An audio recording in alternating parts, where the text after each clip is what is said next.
Director Alvin Garner and writer Rod Serling craft a harrowing cross-country journey that lingers with you well after it's over. In the Twilight Zone Season 1, Episode 16, The Hitchhiker, impending doom shadows across the landscape. It's an unnerving tale, a feeling of coming to terms with one's mortality. Anything wrong? No. No, nothing's wrong. I was just looking at that hitchhiker. Adapted from Lucille Fletcher's famous radio play of the same title, The Hitchhiker focuses on a young woman driving cross-country who becomes frantic when she keeps passing the same man on the side of the road.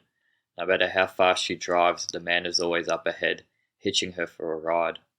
Inga Stevens is great as Nan Adams. Her transition from carefree girl to paranoid wreck feels natural.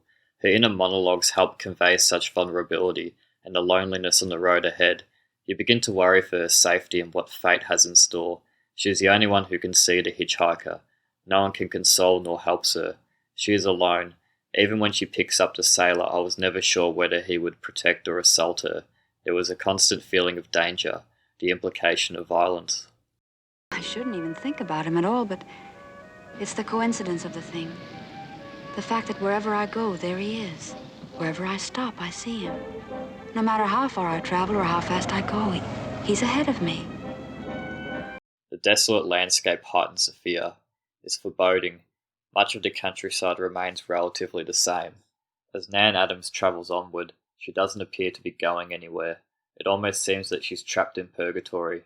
The night sequence where she runs out of gas is frightening. You expect her to run into the hitchhiker at some point. She's out in the open now. Her car always felt like a shield to me, a temporary one that kept the hitchhiker at bay the longer she drove. The hitchhiker, played by Leonard Strong, is a fantastic addition. His familiarity on the road ahead becomes unsettling. His intentions unclear but suggest something more sinister. The way he dresses, his shabby cheap suit and scrawny demeanour echoes creepiness. The most uncanny aspect about him is that he isn't following her. He's always ahead of her, looking for a ride. How can a person avoid or rid themselves of something that always lies ahead? An eventual meeting seems fated. I think it's worth mentioning that Herc Harvey's 1962 classic Carnival of Souls was inspired by The Hitchhiker. I had wondered, the base plot are near identical. I do prefer Carnival, but perhaps it being a film format is able to expand on thematics that The Hitchhiker could not.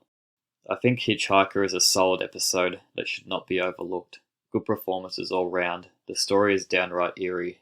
I was constantly left worried for Nan Adams throughout it, and was never sure what kind of peril she was driving towards. For something that resonates with you, check it out.